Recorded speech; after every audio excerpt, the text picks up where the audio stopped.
Grief is a way that we ritualize and honor what we love and stay in a relationship with it. And learning how to grieve at the individual and communal level is going to help us prepare ourselves to grieve at the systemic level, because we have these massive systems that we are deeply embedded in and involved in and comforted by in a lot of ways, that more and more of us coming to understand, like, this system cannot continue if we wish to continue as a species. Welcome to our new fortnightly offering, Timeless. We know that our conversations are vast and deep, and that we are in this time of the age of information and attention. I remember Dan, one of our patrons, saying that he listens as he runs and regularly has to stop in his tracks to take something in when listening to our podcast. Each episode is filled with so much wisdom and new ways of seeing. And in this culture, there is a propensity to make more and more and more and post it everywhere. And it's exhausting. We want to contribute to a culture of meaning, care, and presence. And we know that wisdom is timeless.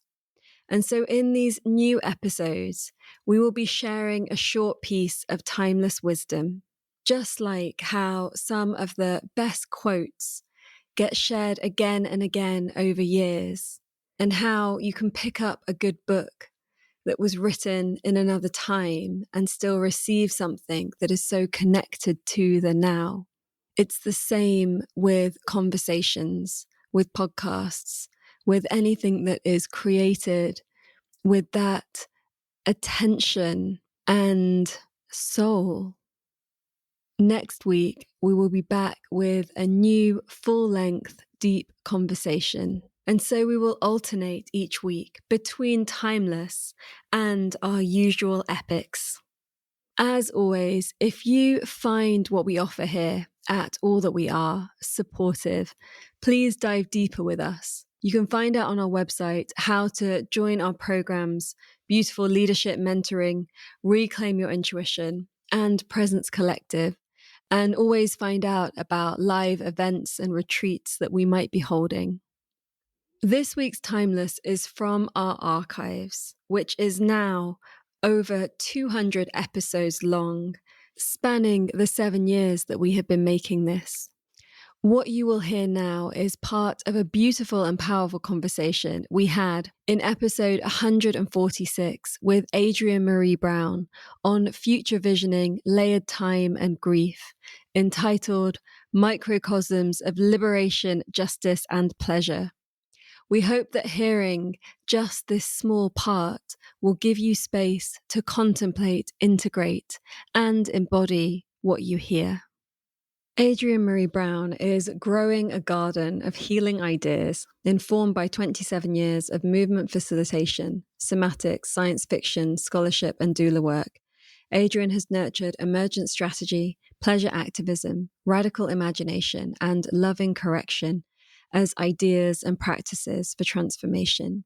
Adrienne is the New York Times bestselling author, editor of several published texts, a ritual singer-songwriter, co-generator of the Lineages of Change tarot deck, and co-creator and host of How to Survive the End of the World podcast with Autumn Brown. Our first Timeless explores this question, which feels very pertinent right in this moment.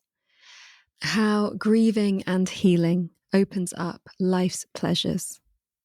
We hope that this moves you. Welcome to All That We Are, with me, your host, Amisha Tala Oak. On this show, we explore the weave between activism, the sacred, creativity, and regeneration, the spaces where our inner and outer worlds dance. From healing trauma to nature connection, to new technologies, to ancient wisdom, it's time for us to move beyond silos and into an integrated way of being. Every one of us has ideas and personal experiences to share that can lead us to a more beautiful future. Despite the challenges we face as a global community or the pressures we meet in our daily lives, when we stop and dare to listen, to ask ourselves the big questions, and to share what we are already doing and envisioning, we create the futures of our wildest dreams, and we begin to embody all that we are becoming, and all that is possible. In the face of that overwhelm, we do need this spiritual practice. The spiritual practice is actually quite personal and small and relative, but it still keeps us tied into massive ideas that are moving through us. Emergent strategy is the biggest idea I know, and it moves through me, and it has an answer to everything that's happening out there. But I can't do emergent strategy to everyone. I can just share what I'm learning about it in my own little corner of life, and then other people will pick it up. That's how I learned it. That's how I've learned about mutual aid. That's how I've learned about ancestor work and shadow work. That's how I learned about potential new economies. It's all been relational learning, being in a space where someone was willing to slow down and teach me. I really appreciate the reminder about chronic illnesses and holding. And I really see that the people that are holding those illnesses, that fatigue, and still showing up, that's the strength and the courage and the beauty that is needed at this time. And it's beautiful, important work to be able to sit with and navigate through these kind of unknown, undiagnosable issues that manifest in the physical body. It's not a failure. It's not like, breaking away from this kind of new age idea that you've created this illness in you because you've got something unresolved, but that actually you're holding and processing something that so many for the whole. Yeah. And that so many are not doing that work. And so it's heavy for those that are willing. Yeah. They say matter doesn't disappear. I've been thinking lately that trauma doesn't either. Like trauma doesn't disappear at a somatic level. We know this, that it stays in the body, and there's been great scholarship on it. You can read Bessel van der Kolk, and you can read about Gabor Mate and other people who really study trauma, but it doesn't go anywhere. So for some of us, it stays in the body. It just holds and it waits, to be discovered, to be welcomed, to be completed. But I think for others, it gets passed on, it gets handed over, it gets handed down. I always joke about this. I saw this somewhere that I go to therapy for those who don't, Yeah. Right? It's like you move through my things, but now there's so much else. But I think the same thing happens in the body. It's like I carry trauma for those who don't, who won't. I turn and face trauma for those who are scared to look. Sometimes even I'm like, I cry for my ancestors who weren't allowed to. I take time and days where my body needs to lay down. And maybe that's because I have a great grandmother who needed that time. And one of my friends, Alexis Pauline Gums, talks about time traveling. And it's really opened up this idea in me that maybe we can gift energy across time. Maybe we can gift energy to those we can imagine. And I love imagining that, my grandmother, who was a domestic worker, who was on her feet a lot, sometimes I'll feel a pain. And I'm like, I'm in a position where I can go make a bath full of Epsom salt and sit in it and like relinquish that pain. And maybe I can relinquish some of hers as well. Or maybe there's some day that she was able to get through because of something I'm doing now. If time is not just this linear thing, but if it actually moves in many directions, if it's cycles, if it's, again, mysterious, then there's a lot more that becomes possible inside of it for what our actions mean, where we're up to.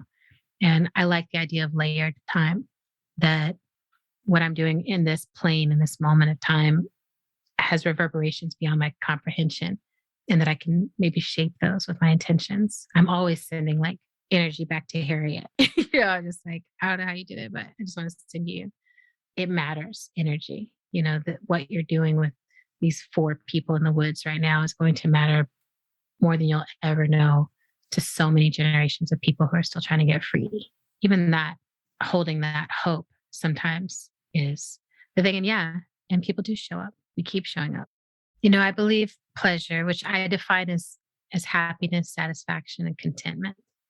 I believe that pleasure is something that we're all wired to experience. We're meant to experience. It's part of how we balance every aspect of our lives. It's like that wiring is there to say yes. And you can feel good inside of this. You can feel satisfied. Any satisfaction we experience in our life helps to reprogram us in every aspect of our lives. So whether it's I was thirsty and I gave myself a drink of water, and the satisfaction of that can build a capacity to move towards what your body needs. And at a societal level, we deeply need to learn how to be satisfied. In our movement spaces, we need to know how to be satisfied and then be able to say, this is not satisfying us. Like, I don't want the unsatisfying version of any of the changes we actually need. I want the real thing. What can you imagine? What pleasures can you imagine and practice into the apparent limitations of this time? How can you still understand your freedom in this time, and that you're free to be interdependent and interconnected? You're free to be vulnerable and to have needs and to state them. You are free to be in the deepest relationships of your life. How can you find the pleasure? I keep saying this, like, we're not on pause. There's no normal. The human condition, we just move forward, and we either evolve or sustain, evolve or sustain, evolve or sustain. And we've been sustaining some toxic things that are making it hard for us to evolve. I think pleasure is one of the ways we clear the system and create pathways for other things to come into space. So that's what I'm trying to do right now, is cultivate all the small and large pleasures in my system so that I can imagine health in my life, health in my community, and health for this planet. Thank you for listening. We hope that you have enjoyed this episode and it has sparked some inspiration and creativity in you. This is one of our timeless editions, a short and powerful piece of wisdom for you to contemplate, integrate, and embody. We have an archive of over 200 epics, long, deep conversations for you to explore, share, and enjoy. We keep this podcast advertising free, as we don't want to sell you things that you don't need. This is made possible by you supporting our work as a member of Presence Collective, a patron, or through joining our offerings. You can also support us by sharing this with those that you love. Can you send it to 10 people who you know will find it powerful? This podcast is made by an all-female global team. You can explore our world at allthatweare.org and find your ways to take part. All That We Are celebrates all that we are already and the untapped potential that lives inside us.